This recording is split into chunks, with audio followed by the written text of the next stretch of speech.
பண்ணீங்கன்ட்டு I know that. But உடம்பு முடியாதப்ப யாருக்கும் அந்த தொந்தரவு கொடுக்கூடாதுன்னு சொல்லியிருக்கிறார்.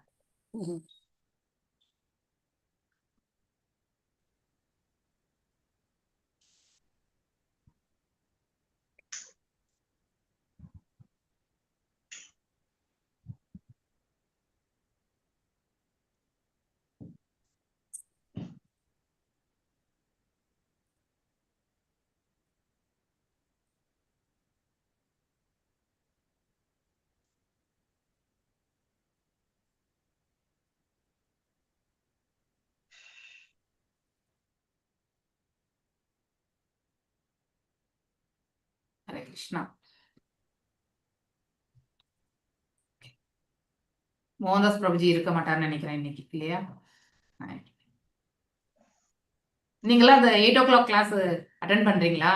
யாரெல்லாம் அட்டன் பண்றீங்க? மணிமேகலை மாதாஜி பார்த்திருக்கேன் நானும் பண்றேன். ஆனா என்ன பண்ணுங்க, அங்க ஜஸ்ட் பி a லிசனரா இருந்தா சைலண்டா இருந்துக்கோங்க, சரிங்களா? So it should not disturb others. நம்ம தமிழ்ல டிஃப்ரெண்ட், நம்ம எதுவுமே கண்டுக்கிறது இல்லை. அங்க எல்லாம் டிஃப்ரெண்ட் க்ரௌட்ஸ். நம்ம நார்மலா போனாலே அவங்க எப்படி நம்மள கொஸ்டின் பண்ணுவாங்கன்னு தெரியாது. அதனால கொஞ்சம் கேர்ஃபுல்லா இருங்க. மியூட் பண்ணிட்டு இருங்க, அன்மியூட் பண்ணிட்டு இருக்காதீங்க. ஓகே, மியூட் பண்ணுங்க, பேக்ரவுண்ட் நாய்ஸ் வரும். ஓகே, டிஸ்டர்பன்ஸ் ஆகும்.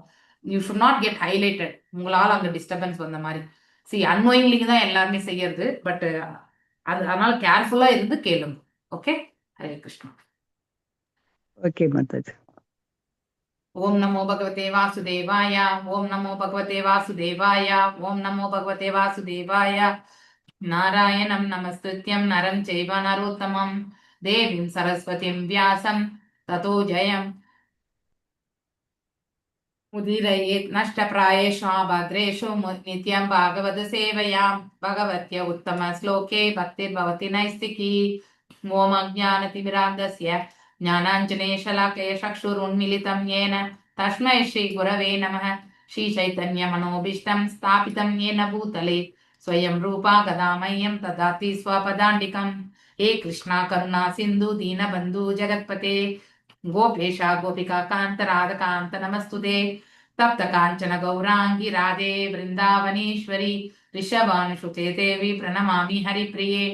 वाञ्छकल्पदारुभ्यश्च कृपा सिन्धुभ्येव च पतितानां पावनेभ्यो वैष्णवेभ्यो नमो नमः. जय श्री कृष्ण चैतन्य प्रभु नित्यानंद श्री अद्वैत गदाधर श्रीवासदि गौर भक्त वृंद.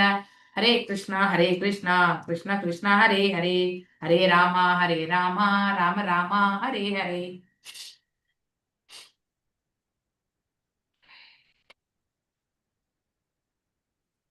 ओके,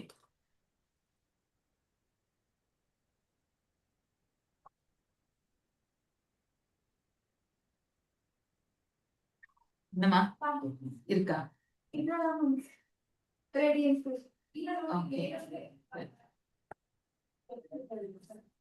அது ஒன்லி இது இருக்கும்னு நினைக்கிறேன். இது வந்து சாஃப்ட்வேர் ஏதோ சொல்றாங்க. ஓபனா இருக்கு. ஓபன் பண்ணீங்களா நீங்க? இல்ல மேம், அது அப்படியே இருக்கு. இது எப்படி சாஃப்ட்வேர்?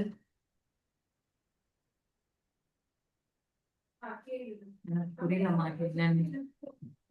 இது ஓபனா இருக்கு. இது மெயில் பண்ணி இது என்ன சாஃப்ட்வேர்ன்றது கேட்டு இது மாதிரி ஓபனா தான் இருக்கு அப்படின்னு போட்டோ எடுத்து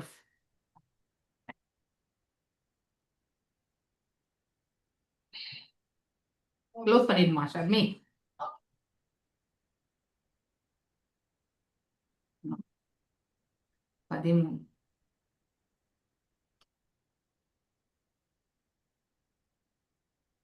ஓகே, 12 முடிச்சுமா நம்ம?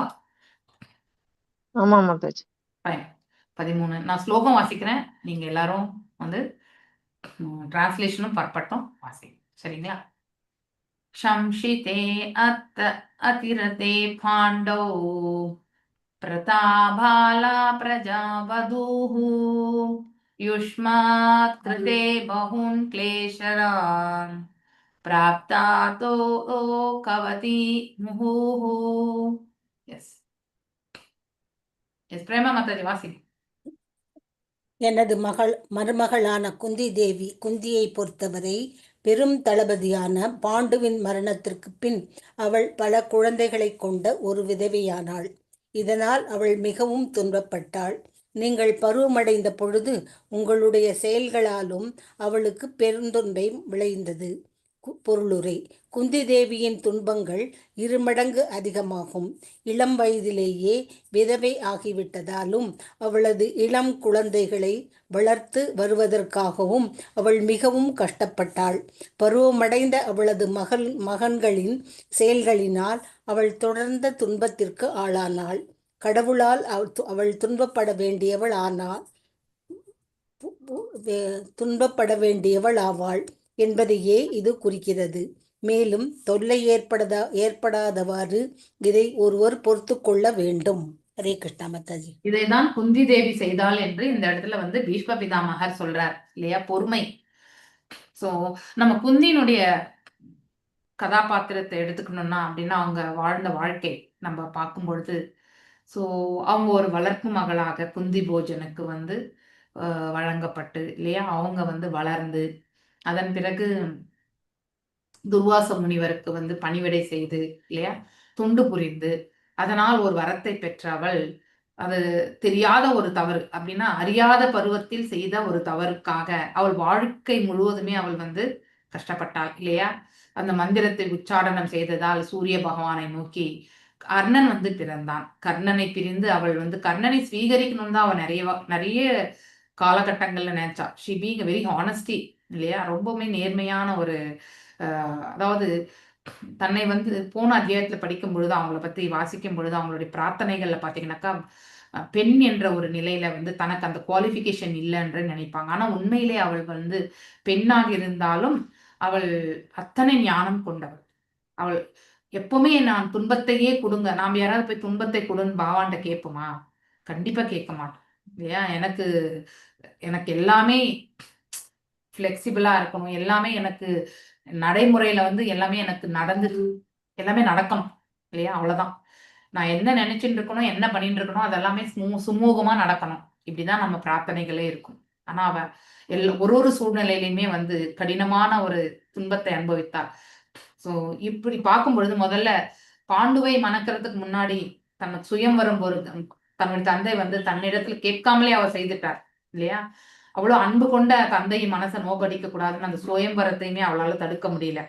சோ அங்கே வந்த பிறகு அவள் மனம் முடித்தது வந்து பாண்டுவை.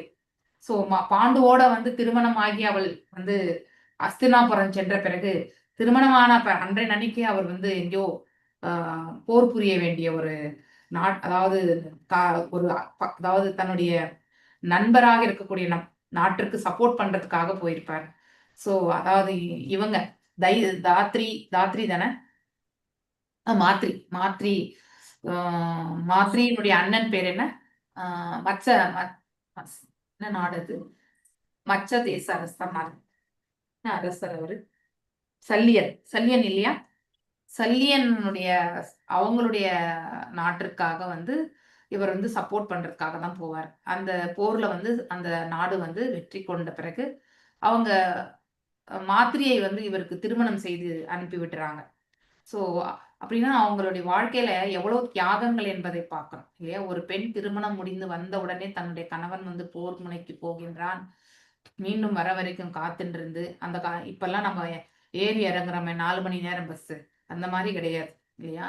எத்தனையோ நாட்கள் ஆன பிறகுதான் கணவனையே பார்க்க முடியும். மேலும் வந்து அந்த போர்ல வந்து வெற்றி கொண்டு வந்தாதான் உண்டு, இல்லைன்னா இல்லை, கணவனை காண முடியாது. அந்த இடத்துலயுமே அவளுடைய தியாகத்தை நாம நோக்க வேணும். அப்படின்னா ஷி அடாப்டட், அவளுடைய அந்த அடாப்டபிலிட்டி தான் ரொம்ப முக்கியம். அதாவது ஏற்றுக்கொள்ளக்கூடிய மனப்பக்குவம் என்பது மிக முக்கியம். எந்த ஒரு சூழ்நிலையுமே வந்து அக்செப்ட் பண்ணிக்கக்கூடிய அந்த பக்குவம் வந்து ரொம்ப முக்கியம். இதை நாம குந்தியினுடைய வாழ்க்கையில இருந்து நாம தெரிஞ்சுக்கணும் இல்லையா. திருமணமான உடனே கணவன் வந்து போருக்கு செல்கின்றான் என்றால் அன்றைய தினமேன்னா அதை ஏற்றுக்கொள்ளக்கூடிய பக்குவம் அவளுக்கு இருந்தது. என்ன, she has been brought up ஒரு அரச குடும்பத்துல வந்து அதாவது வாழ்ந்தவள் இல்லையா, தந்தையால் வந்து வளர்க்கப்பட்டவள். சோ அந்த ப்ரொசீஜர்ஸ் எல்லாமே தெரியும். அதெல்லாமே வந்து அவள் வந்து அக்செப்ட் பண்ணிட்டு போயிடலாம். அடுத்து மேலும் மாத்திரி வந்த பிறகு அவளையுமே வந்து அக்செப்ட் பண்ணிட்டா இல்லையா?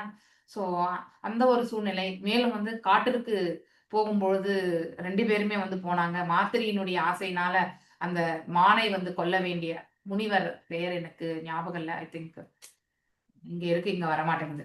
அவருடைய சாபத்தினால வந்து பாண்டு யாரோடையுமே வந்து அதாவது தாம்பத்தியமே வச்சுக்க முடியாது அப்படிங்கிற ஒரு சாபத்தை வந்து பெறுகிறார். ஸோ அப்படி அந்த மாதிரி ஒரு சூழ்நிலை வந்தாக்கா அவருடைய மரணம் ஏற்படும் அப்படிங்கிற நிலை வரும்பொழுது அந்த நிலை வந்து ஏற்படுகிறது. மேலும் வந்து அவ்வாறே அவர் வந்து மரணிக்கும் பொழுது அந்த காலகட்டத்துல வந்து சத்தி கூட இருந்திருக்கு. அப்படின்னா சத்தி என்பது அங்க ஃபோர்ஸபிள் கிடையாது. கணவன் மீது இருந்த பற்றுதலால் வந்து கணவன் இறந்த பிறகு தான் வாழ வேண்டிய அவசியம் இல்லை என்ற ஒரு தீர்மானத்தை வந்து மனைவி வந்து எடுத்துக்கொள்ள முடியும். ஆனா இங்க 2 மனைவிகள் இருந்தப்போ 5 பிள்ளைகள் இல்லையா? 5 பிள்ளைகளை வந்து இன்னொன்னு மாத்திரைக்கு வந்து அந்த அளவுக்கு பக்குவம் கிடையாது. அது அவளே எடுத்துரைப்பாள். சோ எனக்கு உங்கள மாரி பக்குவம் கிடையாது. அதாவது என்னுடைய பிள்ளைகளுமே நீங்க உங்களுடைய பிள்ளைகள போல பாவிக்கிறீங்க. ஆனா எனக்கு அந்த பக்குவம் கிடையாது. நான் வந்து அந்த பாரபட்சத்தை கண்டிப்பாக பார்ப்பேன் அப்படிங்கிறது வந்து சொல்றா. சோ இங்க குந்தி வந்து எந்த தருணத்திலுமே நகுலன் சகாதேவனை வந்து வேறுபடுத்தி பார்த்ததே கிடையாது. அவங்களுமே வந்து இந்த மந்திரத்தை அவங்க உச்சரித்து தான் அந்த 2 பிள்ளைகளை வந்து ஈன்றெடுத்தாங்க. யாரு? மாத்திரியும். சோ குந்திக்கு 3 பிள்ளைகள், மாத்திரியினுடைய 2 பிள்ளைகள் நகுலன், சகாதேவன். சோ இப்படி இருக்கும் பட்சத்துல என்னால வந்து இந்த மாதிரி பாரபட்சம் எல்லாம் வளர்க்க முடியாது. அதாவது கணவர் இல்லைன்னா நான் கண்டிப்பா இருக்க மாட்டேங்கிற அந்த ஒரு கருத்தை வந்து அவங்க வந்து வெளிப்படுத்தியிருந்தாங்க. சோ தன்னுடைய இதனாலதான் வந்து கணவன் வந்து மரணித்தார் என்றதை வந்து அவளால வந்து எடுத்துக்கொள்ளவே முடியவில்லை மாத்திரியினால். அவளும் அங்கே மரணம் அடைந்தாள். அதன் பிறகு 5 பிள்ளைகள் அவங்கள வளர்க்கறது. இந்த விஷயம் தெரிஞ்ச பிறகு விதுரர் வந்து அவங்கள அழைச்சிட்டு போறாங்க இல்லையா? இத்தனை ஆண்டுகள் வந்து துரியோதன் தரப்புல அவங்களே அந்த அரண்மனை முழுவதுமே வந்து இருந்தாங்க. சோ தன்னுடைய தகப்பனுக்கு பிறகு தான் அரசாள்வேன் என்ற அந்த ஒரு ஆசை, இது எல்லாமே வந்து சகுனியால வளர்க்கப்பட்டது இல்லையா? அவங்கள வந்து எப்பவுமே பாண்டவர்களுக்கு விரோதியாகவே அந்த எண்ணத்தை உண்டு பண்ணி சகுனி வந்து அவ்வாறே வந்து அவன் வளர்த்து விட்டான். அப்பயுமே வந்து அங்க வந்தப்போ பாண்டவர்கள் சிறு சிறு பிள்ளைகளா இருக்கும் பொழுது கூட அவங்களை ஏற்றுக்கொள்ளக்கூடிய பக்குவம் பாண்டவர்களை வந்து கௌரவர்களுக்கு இருக்கவே இல்லை இல்லையா? அதையும் நாம படிச்சிருக்கோம் இல்லையா? மகாபாரதத்துல இந்த சீன்ஸ் எல்லாமே நம்ம கண்டிப்பா கேட்டிருக்கோம். நிறைய இடங்கள்ல நம்ம பிரசங்கங்கள் கேட்கும் பொழுது இதெல்லாமே நாம கேட்டிருக்கோம். பிரேமா மாதாஜிக்கு தான் சொல்லணும். பிரேமா மாதாஜி அங்க கிளாஸ் அட்டென்ட் பண்ணும்போது அன்மியூட்ல இருக்கவே கூடாது. ஓகே, ஸோ இந்த கிளாஸ் பரவாயில்ல, அந்த கிளாஸ்ல இருக்கக்கூடாது. Take care of the background noise. So அப்போ இந்த குந்தி வந்து தன்னுடைய அந்த பிள்ளைகள் கூட வந்து இங்க என்ன ப்ராப்ளம் வருதுன்னு அந்த சிறு பிராயத்துல சொல்றதே இல்லை. ஸோ தாய்க்கு வந்து மன வருத்தம் கொடுக்க கூடாதுன்ட்டு. ஆனா பெரியவங்க ஆன பிறகு இங்க ஏன் அதை சொல்லியிருக்காங்க? அந்த அதாவது அவங்க வந்து தங்களை தாங்கள காத்து கொள்ளக்கூடிய அந்த பக்குவம் வந்துற பிறகு தாய்க்கு தெரியாமலே அதை வந்து அவங்க எதிர்கொள்ளணும்னு நினைக்கிறாங்க இல்லையா? சில சூழ்நிலைகள் எல்லாமே. ஃபார் எக்ஸாம்பிள் பீமனுக்கு விஷம் கொடுத்தப்போ அவங்க வந்து சொல்லல இல்லையா? சொல்லல. ஆனா அத வந்து பீமன் வந்து அந்த இடத்துல இவன் தான் செய்தான், மரணித்தே விட்டான் அப்படின்னு நினைச்சிட்டாங்க இல்லையா? திதி எல்லாம் கொடுக்குற அளவுக்கு கூட போயாச்சு. ஆனா பீமன் வந்து பிழைச்சு வந்தார் ஆக்சுவலி. ஆனா அதே பெரியவன் ஆகும் பொழுது அந்த அரக்கு மாளிகை விஷயம் வந்து அது மிகவும் மன வருத்தத்தை கொடுத்தது அவங்களுக்கு. இனிமே இந்த அஸ்தினாபுரத்திற்கே திரும்பி வரக்கூடாது. தன்னுடைய பிள்ளைகள் மீது இவ்வளவா? அதாவது வளர்ந்த பிள்ளைகள், யுதிஷ்டிரன் தான் வந்து அரசாள்வதற்கான தகுதி படைத்தவன். ஏனென்றால் பாண்டு மன்னருக்கு தான் வந்து பட்டாபிஷேகம் எல்லாம் செய்யப்பட்டு, ஆனா திருதராஷ்டிரனுக்கு அந்த மாதிரி கிடையாது. சோ அதாவது அந்த அரசனாக இருந்த ஒரு மன்னனுடைய மகன் தான் வந்து அரசனாகணும்னு அந்த ஒரு குவாலிபிகேஷன்லயுமே பார்த்தா கூட அதாவது யுதிஷ்டிரனுக்கு தான் அந்த தகுதி உண்டு. ஆனா இவங்களுக்கு வந்து அதை விட்டு கொடுக்க மனசு கிடையாது. இது நமக்கு எல்லாருக்குமே தெரிஞ்ச விஷயம்தான். இந்த இந்த மாதிரி ஒரு சூழ்நிலைகள்லாம் வரும்போது தன்னுடைய பிள்ளைகளுடைய பிராணனுக்கே ஆபத்து என்று வரும் பொழுது நாம ஏன் இங்க இருக்கணும் அப்படின்னு சொல்லிட்டு வளரும் பொழுது அவர்கள் வந்து நினைக்கிறாங்க இல்லையா? வளர்ந்த பிறகு இனிமே இந்த ஊர் பக்கமே வர வேண்டாம், அரசாட்சி வேணாம். குந்தி போஜனுக்கும் போறதில்ல, அவங்க இங்கேயும் வர்றது கிடையாது, எங்கேயுமே வருது. ஆனா அவங்க வந்து அப்படியே அந்த சமயத்துல தான் இடும்பி இடும்பனுடைய வதம், அடுத்து இலிம்பியை மணக்கிறது இல்லையா, கும்பகர்ணன் வந்து பிறக்கிறது, அந்த சூழ்நிலைகள்ல தான் இருக்கிறது. அதுக்கப்புறம் அந்த இதுக்கு போயிட்டு ஆஹ் இவங்க விராட நாடு தான். அது விராட நாடு கிடையாது, யாருடைய நாடு இது? திரௌபதி பாஞ்சால தேசம் மாதாஜி. பாஞ்சால தேசம். அங்க போயிட்டு ஆஹ் அந்த போர்ல வந்து அந்த போட்டியில வந்து அர்ஜுனர் வந்து வெற்றி அடை வெற்றி அடைகிறார் இல்லையா. அர்ஜுனர் வந்து வெற்றி அடைகிறார். சோ வெற்றி அடைந்த பிறகு அந்த அவங்க சொன்ன ஒரே ஒரு இதுக்காக அந்த வார்த்தையை கூட அவங்க வந்து திரும்பி எடுத்துக்கிறேன்னு சொல்லுவாங்க. ஆனாலுமே சிறு பிராயத்துல இருந்து அவங்க எல்லாமே பகிர்ந்து உண்ணக்கூடிய அந்த செயலை வந்து அவங்களுக்கு சொல்லி கொடுத்திருந்ததுனால அதை அவங்க வந்து திருப்பி வாங்கிக்கணும்னா கூட அதை வந்து அவங்க வாக்கை வந்து மாத்தக்கூடாதுன்றதுக்காக வந்து அக்செப்ட் பண்ணிக்கிறாங்க. அதனால எவ்வளவு வாழ்க்கையில வந்து திரௌபதி அவமானப்பட்டதுமே அவங்க வந்து ரொம்பவுமே ஃபீல் பண்ணவங்க. அடுத்து துயிலுரியும் பொழுது கூட வந்து அவங்க வந்து அப்படியே ரொம்ப ஆவேசமாக வந்து நான் வந்து யது வம்சத்துல இருக்கக்கூடிய என்னுடைய பிறந்த வீட்டுக்கு சென்று எல்லாத்தையும் வந்து படையை திரட்டின்னு வந்து நான் கண்டிப்பா அஸ்தினாபுரம் மீது போர் புரிவேன் அப்படின்னுட்டு வந்து சொன்னது. ஏன் ஒவ்வொரு சூழ்நிலையிலுமே கர்ணனுடைய வாழ்க்கை அவனுடைய மரணம் வரைக்குமே வந்து குந்திக்கு அவ்வளவு மனசு, ஏன்னா தன்னுடைய மகன் என்று வெளியில சொல்ல முடியாத ஒரு சூழ்நிலை. ஏன்னா அரச குலத்துல வந்து ஒரு சாதாரண பெண்ணாக இருந்திருந்தா அவங்க சொல்லி இருந்திருப்பாங்க. ஆனா அரச குலத்துல இருக்கக்கூடிய கௌரவம் இது எல்லாமே பார்க்க வேண்டியிருக்கு. எத்தனை பாதிப்புகள் ஏற்படும், விளைவுகள் ஏற்படும் தெரியாது. இதுக்கு எல்லாமே அவங்க மௌனம் காக்க வேண்டிய ஒரு சூழ்நிலை. மகனாக இருந்தும் அவனை மகனாக ஸ்வீகரிக்க முடியாத ஒரு சூழ்நிலை. இது இத்தனையுமே ஒரு அவங்களுடைய டாலரன்ஸை பார்க்கணும், குந்தியினுடைய டாலரன்ஸை பார்க்கணும். எந்த ஒரு சூழ்நிலையுமே எந்த வாழ்க்கையில அவங்க எதையுமே அனுபவிக்கவே இல்லை இல்லையா. பிறந்தாங்க, வளர்ந்தாங்க, திருமணம், அதுக்கப்புறம் வந்து இமீடியட்டா வந்து பாத்தீங்கன்னாக்க விடோ இல்லையா. இப்படி சில காலம் மட்டுமே வந்து கணவனோட வாழ வேண்டிய இது, அதுவுமே வந்து ஒரு ஒரு நல்ல ஒரு இல்லற வாழ்க்கை வாழ முடியல அவங்களுக்கு இல்லையா. அந்த மாதிரி ஒரு எல்லாமே ஒரு தியாகம் தான் அது எல்லாமே. ஸோ அந்த பக்குவம் அந்த இளம் வயதுல வர்றது வந்து ரொம்ப ரொம்ப கஷ்டம் இல்லையா. அந்த ஒரு நிலையை பார்க்கணும். ஸோ அதெல்லாம் பார்க்கும் பொழுது அவங்களுடைய டாலரன்ஸ் இங்க சொல்லியிருக்காங்க இல்லையா, அதை நம்ம ரொம்ப அழகா புரிஞ்சுக்கலாம். அந்த பக்குவம் தான் வந்து அது எதனால வருதுன்னா ஷிவாஸ் பியோர்லி, அதாவது ஒரு டிவோஷனல் சர்வீஸ்ல இருந்ததுனால, ஒரு பக்தையாக இருந்ததால அவங்களால அந்த பக்குவத்தை வந்து அடைய முடிந்தது. This means she was destined to suffer by providence and this one has to tolerate without being disturbed. அதாவது நமக்கு பொறுத்துட்டே இருக்கிறோம்னாக்கா வலியும் வேதனை உள்ளுக்குள்ள இருந்தாலும் அதை வெளியில காட்டிக்காம இருக்கக்கூடிய குவாலிஃபிகேஷன் இல்லையா. சோ அது நிறைய வாட்டி அரசவையில வந்து தன்னுடைய பிள்ளைகளுக்கு அவமானம் ஏற்படும் பொழுது, துரியோதனால அவமானம் ஏற்படும் பொழுதும் அவங்க ரொம்ப பொறுத்துப்பாங்க ஆக்சுவலி. சோ தன்னுடைய பிள்ளைகளுக்கு இவ்வளவு அவமானம் நடக்கிறதே அப்படின்ட்டு. அதுதான் வளர்ந்த பிறகு தன்னுடைய பிள்ளைகள் வந்து ஆக்ஷன்ஸ் நம்போது அந்த சமயத்து ஒரு முறை வந்து அரசவையிலே வந்து வில்லையும் அம்பையும் ஏந்திய அர்ஜுனருக்கு வந்து சிறைவாசம் வந்து வழங்கப்படுகிறது. ஸோ அந்த மாதிரிலாம் ஒரு சூழ்நிலைகள்லாம் வந்து அவங்க பார்க்கும் பொழுது ரொம்ப மன வருத்தப்படுவாங்க. ஸோ வளர்ந்த நம்முடைய பிள்ளைங்களால் அவங்களுடைய செயல்களால் நமக்கு இதெல்லாம் நடக்கிறது, அவங்களுக்கு வந்து அங்கீகாரம் எதுவுமே இல்லாமல் போயிடுச்சு. ஸோ அவங்களுடைய ஸ்தானத்தை வந்து அவங்களுக்கு வந்து கொடுக்காத நிலையில வந்து இந்த அரசவை வந்து இந்த மாதிரி செயல்களில் ஈடுபட்டது இதெல்லாமே அவங்களுக்கு நல்லாவே தெரியும். ஓகே. ஸோ ஆனாலும் அதை வந்து எல்லாமே பொறுத்துண்டாங்க இல்லையா. ராயல் ஃபேமிலியில வந்து வாழணும்னா நிறைய தியாகங்கள் என்பது இருக்கணும். அத்தனை தியாகங்களுமே வந்து குந்தி தேவி வந்து செய்திருந்தாங்க இல்லையா. இன்னும் மீண்டும் அவங்க என்ன பிரார்த்தித்தாங்க, எனக்கு நிறைய கஷ்டத்தையே கொடு, அப்பதான் உன்னை நினைக்கக்கூடிய மனசு எனக்கு இருக்கும். ஆனா உண்மை அதுதான், நமக்கு எப்பெல்லாம் கஷ்டம் வருதோ அப்ப நிறைய நம்ம இறைவனை நினைக்கிறோம் இல்லையா. சோ எப்பெல்லாம் அதிகமான துன்பத்துல இருக்கிறோமோ அப்ப வேற யாரையுமே தேடுறது இல்லை, கடவுளை மட்டும்தான் நம்ம தேடுறோம். அதே கொஞ்சம் நார்மலா இருக்கும் பொழுது நினைப்போம், ஆனா அந்த கஷ்டத்துல இருக்கும் பொழுது ஒருமுகப்படுத்தி நினைக்கக்கூடிய அந்த பாவம் வந்து நார்மலா இருக்கும்போது வராது. இது ஏன் குந்தி தேவி கேட்டாங்கன்றதுக்கு வந்து பார்க்கணும். அதை போக்கஸ்டா இறைவன் தாழ் பணியறதுக்கு வந்து ஒருமுகப்படுத்துறதுக்கு துன்பம் என்பது நமக்கு வந்து உதவுகிறது. அது உண்மை. நம்ம துன்பத்தை ஏத்துக்கிறதுக்கு வந்து நம்மளால விருப்பம் இருக்காது.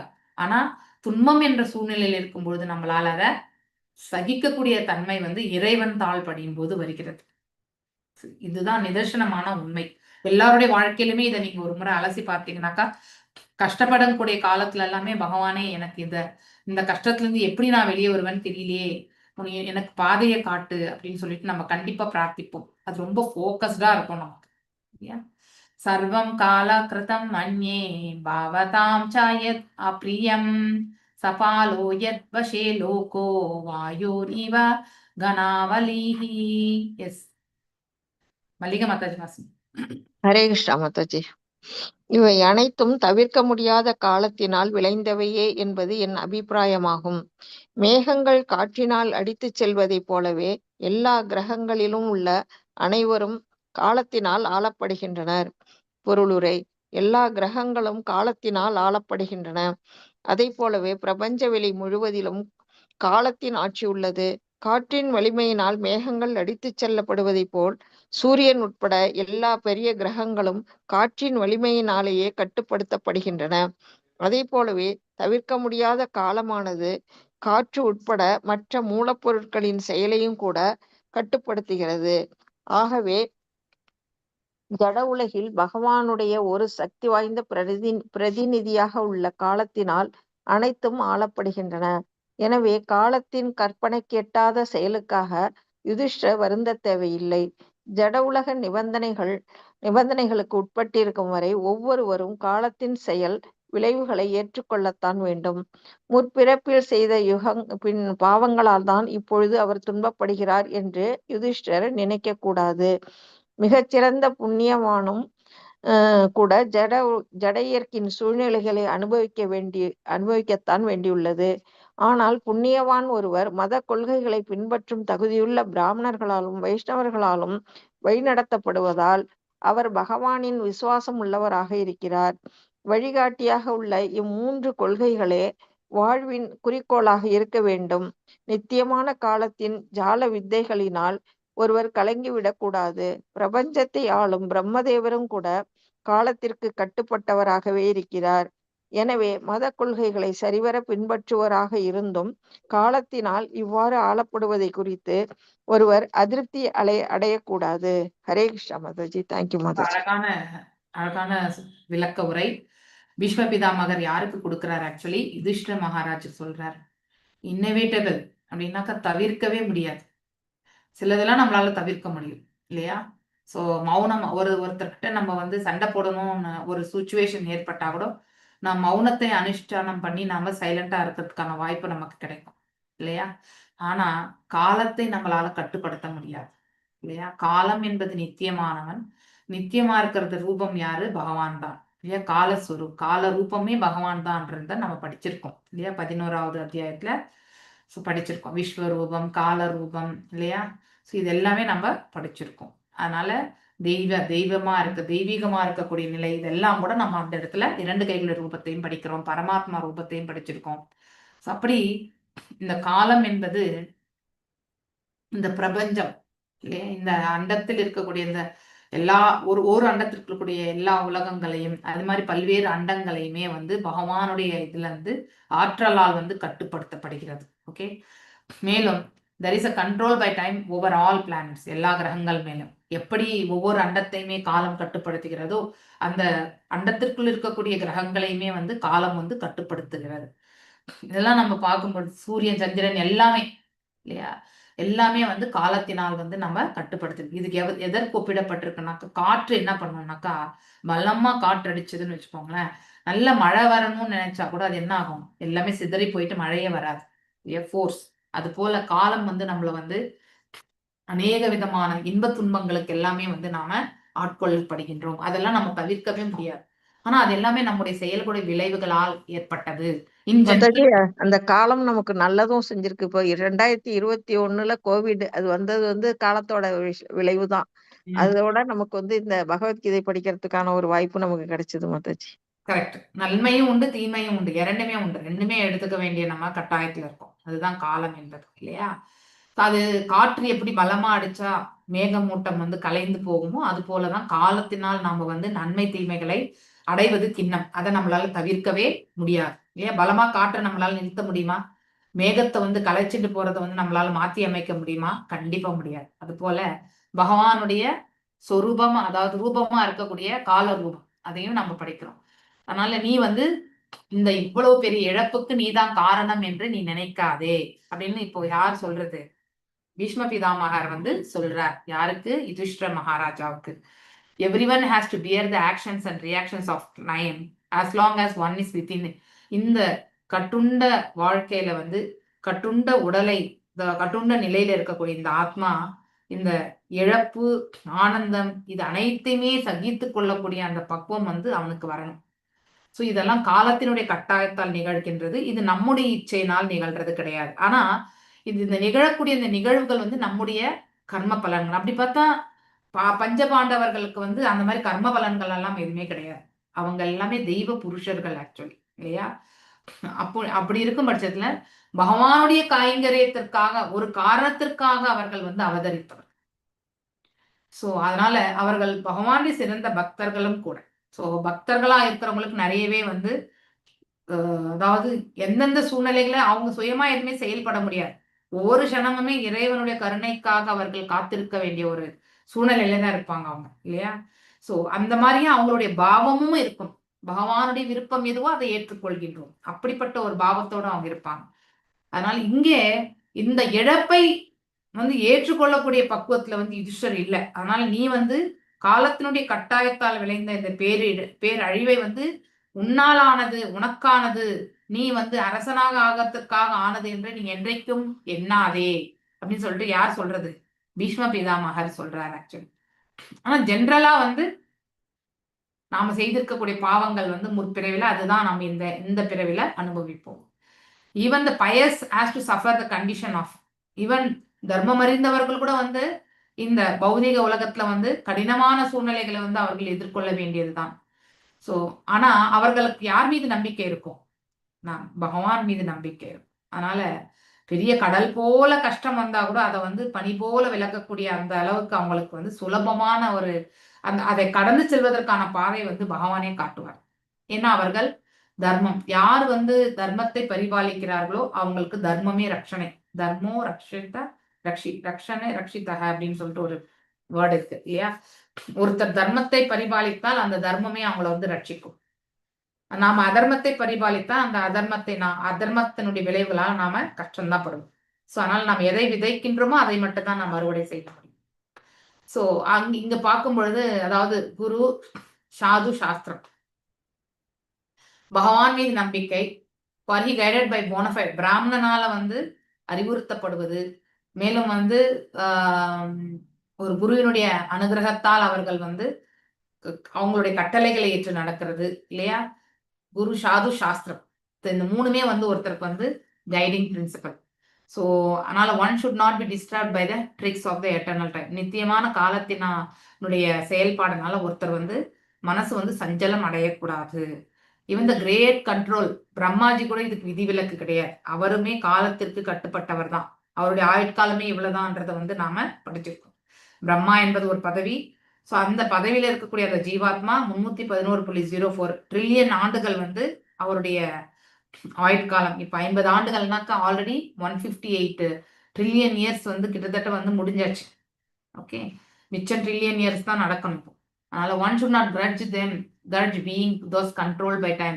அதனால வந்து யாரெல்லாம் சாஸ்திர விதிகளை வந்து பரிபாலிக்கிறார்களோ காலத்தினுடைய கட்டாயத்தால் தான் வந்து கடினமான சூழ்நிலையை எதிர்கொள்கின்றோம் என்றால் அதை கண்டு நாம வருத்தப்படக்கூடாது. எத்திர தர்மாசுதோ ராஜா கதாபாணிர் வீரோ விக்ரோ விர்கோதரா பிருகோதரா கிருஷ்ணோ அஸ்திரே காண்டீவம் சாபம் கிருஷ்ணஸ்ததோ விபத். எஸ், யார் வாசிக்கிறீங்களா? வாசி.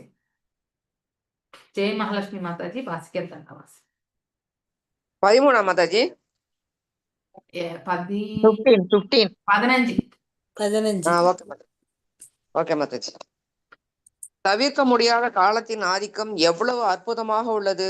அது மாற்றம் பட முடியாததாகும். இல்லையெனில் தர்மதேவரின் மகனான யுதிஷ்டிர மகாராஜன், கதாயுத வீரனான பீமன், சக்தி வாய்ந்த காண்டிபத்தை கொண்ட சிறந்த வில்லாளியான அர்ஜுனன், மேலும் அனைத்திற்கும் மேலாக பாண்டவர்களின் நலத்தில் நேரடியாக அக்கறை கொண்டுள்ள பகவான் ஆகியோரின் முன் எப்படி கஷ்டங்கள் ஏற்படக்கூடும்? பொருளுரை. பௌதிக மற்றும் ஆன்மீக தேவைகளை பொறுத்தவரை அவை பாண்டவர்களுக்கு போதுமான அளவு கிடைத்திருந்தன. பீமன் மற்றும் அர்ஜுனன் ஆகிய இரு பெரும் வீரர்கள் இருந்ததால் பௌதிக வாழ்வுக்கு தேவையான அனைத்தையும் அவர்கள் பெற்றிருந்தனர். ஆன்மீக வாழ்வை பொறுத்தவரை யுதிஷ்டிரரே தர்மத்தின் சுரூபமாக விளங்கினார்.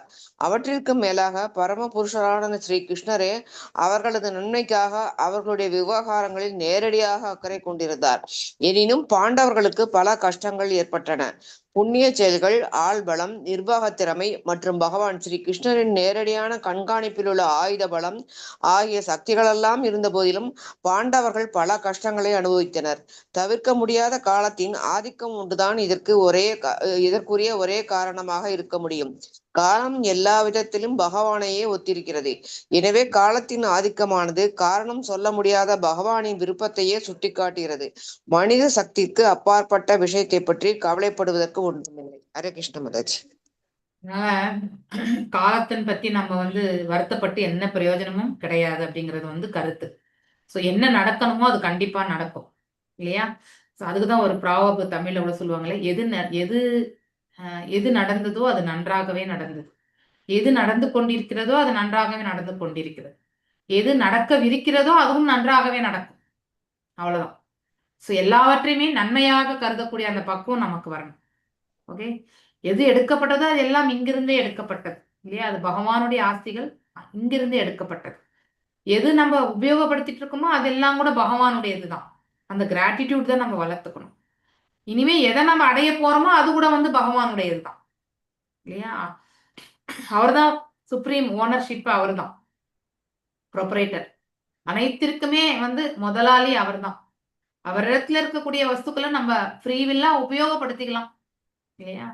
சோ அதுக்கான அனுமதி பகவான் கொடுத்திருக்காரு. அவ்வளவுதான். நம்ம என்ன காசை கஷ்டப்பட்டு சம்பாரிச்சு அங்க கடனை வாங்கி வீடை கட்டி மறுபடியும் லோனை கட்டி இது என்னுடைய வீடு அப்படின்ட்டு நம்ம உட்கார்ந்துருப்போம். உண்மையிலேயே அந்த காசை கட்டுறதுக்கான திறனையும் பகவான் கொடுத்திருக்கார், சம்பாதிக்கக்கூடிய வழியையும் பகவான் கொடுத்திருக்கார், வீடு கட்டுறதுக்கான மார்க்கத்தையுமே கொடுத்திருக்கார் இல்லையா? அந்த வீட்டுல போய் நம்ம குடியிருக்கிறதுக்கான அந்த வாய்ப்பையும் பகவான் கொடுத்திருக்கார். இத்தனையுமே நாம் நினைக்கணும். ஸோ ஃபர்ஸ்ட் என்என்டி பிரபுஜி எங்க வீட்டுக்கு வந்தப்ப அவர் சொன்னார், Krishna is blessed you ma, so you have lift in the house அப்படின்னாரு அவர். Actually Mataji you have lift in the house, you are well planned. அதாவது எப்பயோ பிளான் பண்ணி நீ எப்படியோ கட்டிட்ட, வயசான பிறகு உனக்கு உன்னால ஏறி இறங்க முடியாதுங்கிறதுக்காக நீ ஆல்ரெடி நீ லிஃப்ட்டை போட்டு விட்ட அப்படின்னு சொன்னார். கிருஷ்ணா இஸ் பிளஸ்ட் யூ அப்படின்னு சொல்லிட்டார். அந்த வார்த்தை எனக்கு அப்ப அந்த அளவுக்கு மீனிங் புரியல எனக்கு. பட் இறைவனுடைய டெய்லி பயட்ட போகுது. Fine fine. அப்புறம் ஸோ சாத்விகா ఒక నిమిషం.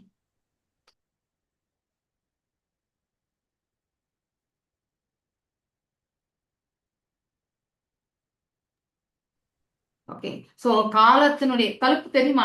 ఆడ మూసేసుకో, ఈడ ఉంది తెలియదు, ఆడ ఊరికి ఎట్లా క్లోజ్ చేసేసుకో, ఫుల్గా close. Okay, how wonderful is the influence of, அதாவது காலத்தினுடைய செயல்பாடை நம்ம பார்க்க வேண்டும் இல்லையா? ஒரு சில காலகட்டங்கள்ல ரொம்ப இது நம்ம பாண்டவர்கள் வாழ்க்கையில பார்க்கலாம். ஆரம்ப கட்டத்துல அவங்க பிறந்தப்ப காட்டுல தான் இருந்தாங்க. அங்க இருக்கக்கூடிய பழம் கனிகளை கொண்டு அவர்கள் வாழ்ந்தார்கள் இல்லையா? அதன் பிறகு பாண்டு மன்னர் மரணித்த பிறகு இங்க வந்தாங்க, ஃபுல் ராயல் இல்லையா? அதுலயுமே அவங்க பெருசா, அதாவது காட்டுல வாழ்ந்தப்ப கூட அவங்க அந்த வைபவங்களை பற்றி எண்ணல. அதே மாதிரி இங்க வந்த பிறகு கூட வைபவங்கள் நிறைய இருக்குன்றது அந்த அகம்பாவமும் அவங்க கொள்ளல. அங்க இல்லை என்ற ஆதங்கமும் இல்லை அவங்களுக்கு, இங்க இருக்கின்றது என்ற அகங்காரமும் கிடையாது. அதன் பிறகு சடன்னா அரக்கு மாளிகையில இருந்து அவங்க எஸ்கேப் ஆன பிறகு ஏதுமற்ற நிலைக்கு இமீடியட்டா அவங்க தள்ளப்பட்டாங்க இல்லையா? பாத்தீங்கன்னா, ஒன்று இரக்கம், இரக்கத்துல இருந்து ஏற்றம், மறுபடியும் இரக்கம், மறுபடியும் அவர்கள் என்னது என்னது அது அவங்க என்ன பட்டினம், அது அவங்களுக்கு இந்திரபிரஸ்தம் இல்லையா? இந்திரபிரஸ்தத்தை அமைத்தாங்க, ராஜசூய யாகம் பண்ணாங்க இல்லையா? சக்கரவர்த்தியாக யுதிஷ்டிர மகாராஜா அறிவிக்கப்பட்டார். சோ அதன் பிறகு மறுபடியும் சூதாட்டம் பண்ணோடனே புல்லு காலியாகி கீழே டவுன் வந்தாச்சு. அதன் பிறகு மீண்டும் பாத்தீங்கன்னாக்கா அரசாண்டாங்க. ஆனா இத்தனை காலகட்டங்கள் அந்த மாதிரி நம்ம வாழ்க்கையில எல்லாம் நடந்தா நம்மளால எழுந்து நிக்கவே முடியாது இல்லையா? எழுந்து நிப்போமா? நம்ம ஒரே ஒரு ரிவர்சலே நம்மளால பேலன்ஸ் பண்ண முடியாது. பாண்டவர்கள் அத்தனை ரிவர்சல்ஸ் பார்த்திருக்காங்க வாழ்க்கையில. ஏற்றம் அதாவது கீழே இறங்கி இருந்தாங்க, மறுபடியும் ஏற்றம், மறுபடியும் இறங்குனாங்க, மறுபடியும் ஏறுறாங்க, மறுபடியும் இறங்கி ஏறினாங்க. போர் முடிந்த பிறகு ஏற்றமே இருந்தது இல்லையா? அது மாதிரி பகவான் அதனுடைய டாபிக்ஸை பார்க்கணுங்க இடத்துல. அதாவது நல்ல போர் முனையில வந்து வெல்லக்கூடிய அந்த ஆற்றலை பெற்ற பீமன் இருந்தான், அர்ஜுனன் இருந்தான், தர்மத்தை பரிபாலிக்கக்கூடிய யுதிஷ்டரே இருந்தார். அதை எல்லாம் மேற்பட்டு பகவான் இவங்களை வந்து பர்சனலா வந்து அவங்க முன்னாடியே இருந்து அவங்கள வந்து ரட்சித்தார் இல்லையா? இத்தனையுமே இருந்து கூட அவங்க வாழ்க்கையில என்ன ஏற்ற இழக்கங்கள் எல்லாமே இருந்த வண்ணம் தான் இருந்தது இல்லையா? அப்ப எப்பயாவது கிருஷ்ணர்கிட்ட எங்களை ஏன் காட்டுக்கு போகக்கூடிய இந்த மார்க்கத்தை ஏற்படுத்தினன்னு கேட்டாங்களா அவங்க? நாங்க ஏன் காட்டுல வளர்ந்தோம்னு கேட்கறாங்களா? நாங்க ஏன் இந்த அரக்கு மாளிகையில இருந்து நாம ஏன் வந்து மறுபடியும் அஸ்தினாபுரத்துக்கு வரக்கூடாதுன்னு அம்மா நினைச்சப்போ தங்களுடைய உரிமையை வந்து விட்டு கொடுக்கணுமான்ற சுச்சுவேஷன் வந்தப்போ தாயினுடைய வார்த்தையை கேட்டு அங்க இருக்கக்கூடிய பழங்கனிகளை தான் அவங்க உண்டார்கள் இல்லையா? சோ மீண்டும் வந்து திரௌபதியை மணந்த பிறகு இல்லையா அரச பதவி என்று வரும்பொழுது அப்போ இவங்களுக்கான பதவி கொடுக்கலன்றதுக்காக வந்து பிரித்து கொடுக்குறப்போ அந்த இடத்துலயுமே வந்து விளைச்சலே இல்லாத இடத்தையும் வந்து செழிப்பாக்கி இல்லையா? இத்தனை கடினமான சூழ்நிலைகளை அவர்கள் இன்னும் சுலபமா எதையுமே அடையல இல்லையா? அத்தனை வாழ்க்கையில ஏற்றத்தாழ்வுகள் அப்படின்னா அவங்களுடைய பொருளாதாரத்திலே ஏற்றத்தாழ்வுகள் நிறைய பார்த்தாச்சு. ஒரு நாள் எல்லாமே இருக்கும், ஒரு நாள் எதுவுமே இருக்காது இல்லையா? ஒரு நாள் காவி கட்டின்னு இருப்பாங்க, ஒரு நாள் வந்து நல்ல ரத்தின கற்களா இருக்கக்கூடிய வஜ்ர வைடூரியங்கள் அணிஞ்சிருப்பாங்க. ஆனா எந்த ஒரு சூழ்நிலையிலுமே அவங்க அதை பத்தி வருத்தப்பட்டதே கிடையாது. நமக்கு இன்னைக்கு இல்லையேன்னு ஏக்கமும் இல்லை, நாளைக்கு இருக்குன்ற அகம்பாவமும் இல்லை. அந்த மனசுதான் நமக்கு வரணும்.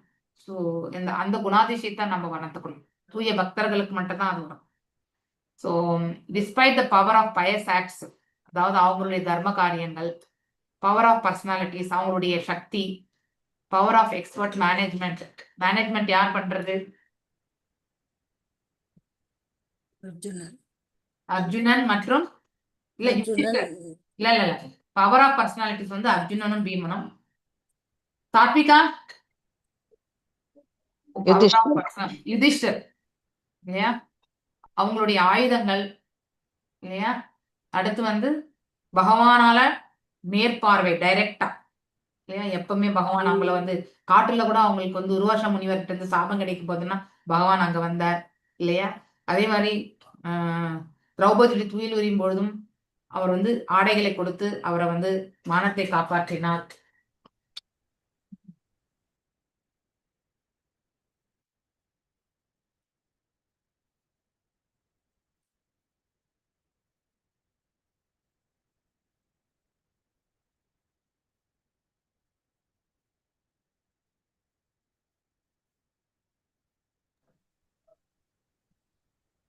Direct super. Pandava suffered many practical.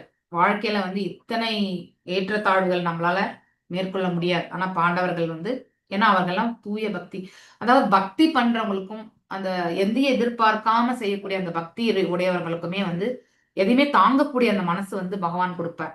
ஆற்றல் என்பது அவங்களுக்கு இருப்புன்றது வந்து பாண்டவர்களுடைய வாழ்க்கையில இருந்து நம்ம வந்து தெரிஞ்சுக்கணும் இல்லையா? சோ அவங்க அப்படிப்பட்ட வாழ்க்கையில கூட அவங்களுக்கு வந்து காலத்தினுடைய கட்டாயத்திற்கு அவர்கள் ஆட்கொள்ளப்பட்டார்கள். அதனால காலம் வந்து நம்ம மனிதரால் வந்து கட்டுப்படுத்த முடியாது.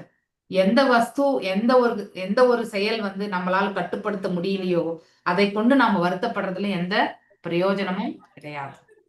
ஓகே. நாஹே அயஷ்ய கர்ஷித் ராஜன் புமான் வேதா விதிஸ்திதாம் யத் விஜிக்ஞாஸ்யா யுக்தா முஹ்யந்தி கவயோ அபிஹி. எஸ்.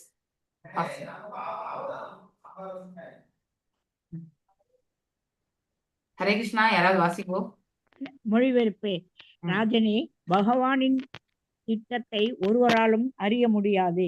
பெரும் தத்துவவாதிகள் முழுமையாக விசாரணைகளை செய்த போதிலும் அவர்களும் குழப்பமடைகின்றனர். பொருளுரை. யுதிஷ்ட மகாராஜன் தமது கடந்த கால பாவச் செயல்களையும் அவற்றினால் விளைந்த துன்பங்கள் முதலானவைகளால் கலக்கமடைந்தார். பெரும் அதிகாரியான பீஷ்மரால் அங்கீகரிக்கப்பட்ட 12 ஒருவர். அது முற்றிலும் மறுக்கப்படுகிறது.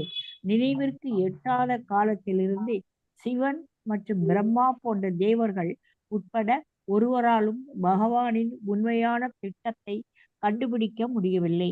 எனவே அதை பற்றி நம்மால் புரிந்து கொள்ளக்கூடியது என்ன இருக்கிறது?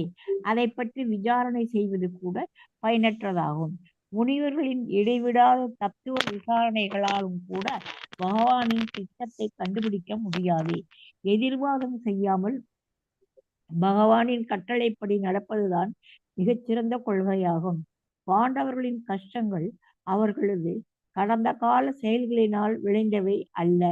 பகவான் நேர்மையான அரசாட்சியை நிலைநாட்ட விரும்பினார்.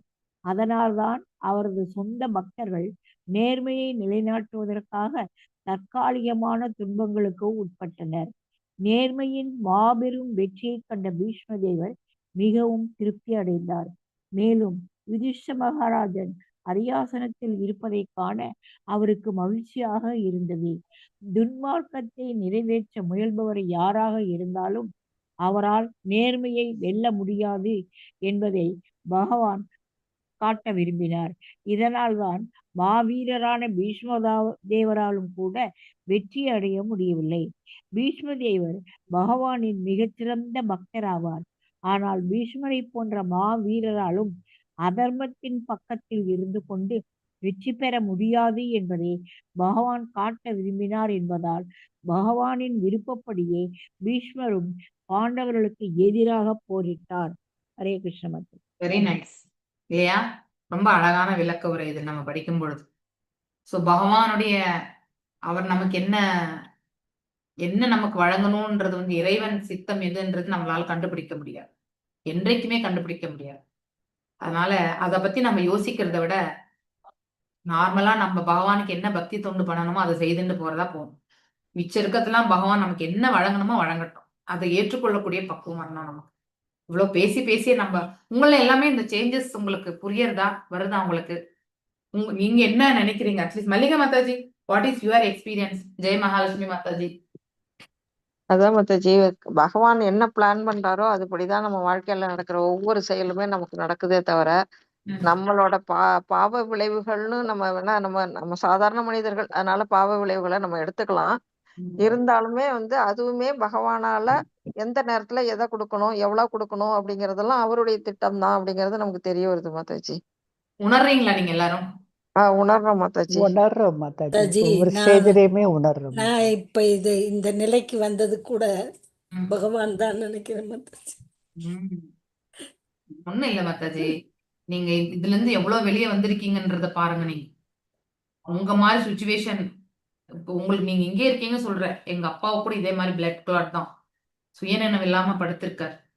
ஓகே, ஸோ அதனால அவங்கள கம்பேர் பண்ணும்போது நீங்க யூ ஆர் சோ பிளெஸ்ட்.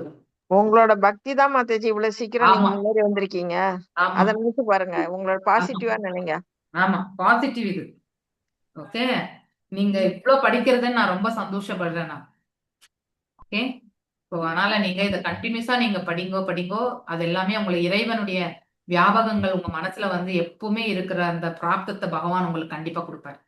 இது சத்தியமான வார்த்தை. ஏன்னா நாம் என்ன செய்யறோமோ அது நமக்கு கண்டிப்பாக திரும்பி வரும்ன்றது வந்து நம்ம படிச்சுட்டே தான் வரோம். அதனால நீங்க செய்யக்கூடிய இறை தொண்டு வந்து எப்படியோ ஒரு 2 வருஷத்துலயாவது வந்துட மாட்டேன். நான் என்ன அடுத்து மாதாஜி? செட் ஆகுது. நான் இந்த பரீட்சையெல்லாம் எழுதணும் மாதாஜி. அப்படியா? சரி. மத்தாஜி பரீட்சை எல்லாம் வேண்டியில்ல, பக்தி தான் பரீட்சை வேணும் வந்து மத்தாஜி. எதுக்கு தெரியுமா மாதாஜி? பரீட்சை எதுக்கு தெரியுமா? நமக்கு புரிஞ்சிச்சான்னு தெரிஞ்சுக்கிறது தான் பரீட்சையே. உங்களுக்கு நாலேஜ் இருக்கான்னு டெஸ்ட் பண்றதுக்கே கிடையாது. அதை ஃபர்ஸ்ட் நம்ம புரிஞ்சுக்கணும். பரீட்சையை நம்ம அந்த பாவத்துல எடுத்துட்டு போகணும். உங்களுக்கு ஒரு அனுபவத்தை சொல்லணும்னு நினைக்கிறேன். நேத்து நான் 2 சாப்டர் எக்ஸாம், ஒரு சாப்டர் எக்ஸாம் படிக்கவே இல்லை. நான் ஜஸ்ட் கிளாஸ் எடுக்கும் பொழுதுதான் என்ன பண்ணேன், நான் கொஞ்சம் மியூட்ல வச்சுட்டு ஒரு ரெஃபர் பண்ணிட்டு அதுக்கப்புறம் தான் இப்போ எக்ஸாம் எழுதினேன் நான். ஓகே, ஆனா எனக்கு அந்த கான்ஃபிடென்ஸே இருந்திருக்கல. ஆனா முன்னாடி போன வாரம்லாம் இந்த செகண்ட் எக்ஸாம் தான் நான் படிச்சிருந்தேன். நேத்து காலம்பரை தான் அந்த 14வது அத்தியாயமே செகண்ட் கேண்டோல 4வது சாப்டர் நேற்று காலையில தான் படிச்சேன். 2-3 மணி நேரம் ஆச்சு அந்த சாப்டர் ஃபுல்லா படிக்கிறதுக்கு. அதுக்கப்புறம் 3வது சாப்டர் லாஸ்ட் டைம் மிஸ் ஆயிடுச்சு. அவர் 12 மணிக்கு வைக்கிறத கேன்சல் பண்ணிட்டதுனால காலையில எழுதினவங்க மட்டும் தான் எழுதினாங்க. மத்தியானம் எழுதுறதுக்கு அவர் அனுமதிக்கல. ஸோ அதனால என்ன ஆச்சுனாக்கா, அந்த எப்பயுமே அந்த பேக்லாக் வைக்காம எழுதிடுவேன். நேத்து எழுத முடியல. ஸோ அப்போ நினைச்சேன் நான், ஓகே ஆல்ரெடி படிச்சிருக்கோம், ஒரு வாட்டி பார்த்துக்குவோம் ஒரு மணி நேரம்னு சொல்லிட்டு கிளாஸ் ஒரு பக்கம் கேட்கறது, அதை ஒரு பக்கம் படிக்கிறது, அந்த மாதிரி தான் படித்தேன் நான். ஸோ எக்ஸாம் அப்போ அந்த மாதிரி ஆயிடுச்சு. வேற வழி இல்லை, ஏன்னா ஒரு வாட்டி கூட படிக்கலையே, 2 நாள் புக்கே தொடல 3rd சாப்டர். ஒரே வாட்டி தான் ஜஸ்ட் ஸ்கால் பண்ணிட்டு எனக்கு என்ன ஞாபக சக்தி இருந்தாலும் அதை மட்டும் எழுதிட்டு வந்தேன்.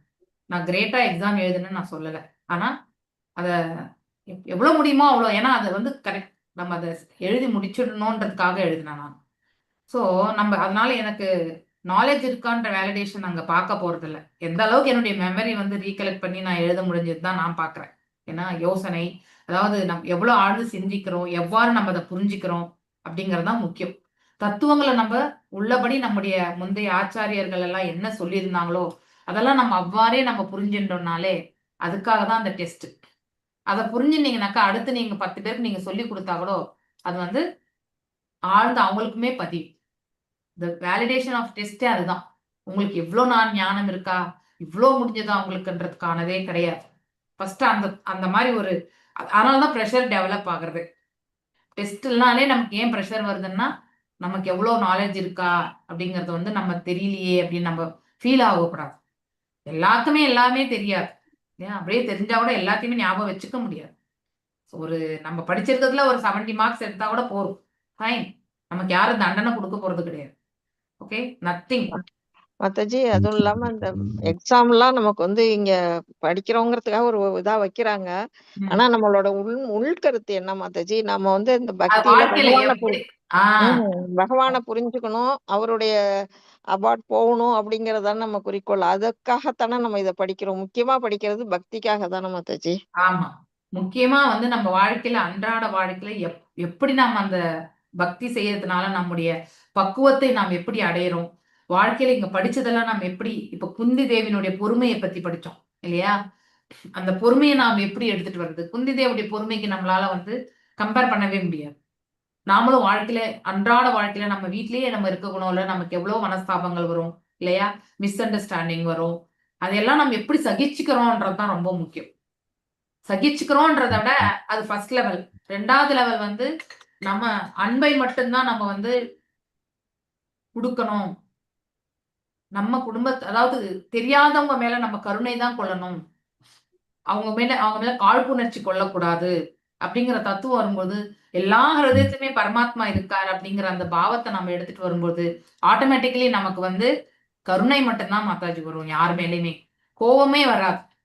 ஓகே, கொஞ்ச நாள் முன்னாடி நான் மல்லிகா மாதாஜிட்ட பேசியிருந்தேன். இந்த மாதிரி தான் படிக்க முடியல என்னால, கொஞ்ச நேரம் படிச்சாலே எனக்கு தலைவலி வருது, நான் என்ன எழுத போறேன் என்னன்றது எனக்கு தெரியல அப்படின்னு சொன்னபோது மாதாஜி தான் மல்லிகா மாதாஜி சொன்னாங்க, நீங்க என்ன அளவுல புரிஞ்சுட்டு இருக்கீங்கன்றதுக்கு தான் அது எக்ஸாம் தவிர்த்து நீங்க அத்தனை மார்க் வாங்கணும் அத்தனை மார்க் வாங்கணும்ன்ற இது இல்ல மாதாஜி. அதனால நீங்க அதை பத்தி கவலைப்படாதீங்க, உங்களுக்கு தெரிஞ்சதை எழுதுங்க அப்படின்னு சொல்லிட்டு சொன்னாங்க. அவ்வளவுதான் தைரியம் தான் நான் எழுதினேன். அவ்வளவுதான். படிங்கோ, எவ்வளவு ஞாபகம் வருதோ அவ்வளவு எழுதுங்க. உங்களை யாருமே தண்டனை கொடுக்க போறது இல்ல. மேலும் இந்த டிகிரி வச்சுட்டு நீங்க எங்கேயுமே போய் வேலை வாய்ப்பு வாங்கவும் போறது இல்ல இல்லையா? என்ன ஒரு சந்தோஷம், டிகிரி வாங்கினா நமக்கு ஒரு டிகிரி வாங்கணும்ன்ற ஒரு ஹாப்பி இருக்கும், அவ்வளவுதான். ஆனா அது தேவையே இல்லை. அதாவது நம்முடைய சூழ்நிலைக்கு ஏற்றவாறு நம்ம அதை வந்து அமைச்சுக்கணும். ஓகே, ஸோ அதனால நம்ம அது தப்பு பண்ண வேண்டிய, உங்களுடைய ஏஜ்ல இருந்தா நானும் ஜஸ்ட் லிசனரா நான் மட்டும் தான் இருப்பேன், இருக்கிற உண்மை சொல்றேன். ஏன்னா அந்த அந்த அளவுக்கு உடல்ல வலிமை இருக்குமா அப்படிங்கறதே வந்து சொல்ல முடியாது. You are all great. இப்படி உட்கார்ந்து வாசிக்கிறீங்க, காலையில 2 மணி நேரம் இருக்கீங்க, ஏன் சாயந்தரம் 2 மணி நேரம் இருந்து செயல்படுறீங்க. ஸோ இதெல்லாமே வந்து உங்களுக்கு பகவான் கொடுத்திருக்க அருள், உங்களுடைய ஈடுபாடு, உங்களுடைய சமர்ப்பணம். அதனால வந்து இறைவன் உங்களுக்கு வந்து, ஏன் பகவான் நம்ம அவர்கிட்ட எவ்வளவு சரணாகதி அடையிறோமோ அதுக்கேற்ற நமக்கு வெகுமதியும் கொடுக்குறாருன்னு நம்ம படிச்சிருக்கோம் இல்லையா பகவத்கீதையில. சோ நம்ம சரணடைந்தார் போல நமக்கு வந்து அவர் வந்து வெகுமதி கொடுக்கிறார். சோ நம்ம முழுசா சமர்ப்பணம் அடையும் போது இதெல்லாம் நீ கேட்டுக்கோ அப்படிங்கறத வந்து சொல்றார். அதனால நீங்க எல்லாருமே இங்க கேட்டுட்டு உட்கார்ந்துருக்கீங்க. So we should never feel anything bad about us. இந்த அளவுக்காவது கொடுத்திருக்கார் பகவான் இல்லையா அப்படிங்கறத வந்து கொண்டு நாம் அவருக்கு வந்து நன்றிகளை செலுத்தணும். இதை விட மோசமா இருக்கிறவங்களோட கம்பேர் பண்ணும் பொழுது, அதாவது வாழ்க்கையில வந்து இயலாமையிலே இருக்கும் பொழுது, சோ என்னுடைய தந்தையை பத்தி உங்களுக்கு நிறைய வாட்டி நான் சொல்லிட்டு தான் இருக்கேன் இல்லையா? அவருக்கு என்ன நடக்கிறதுனே தெரியாது.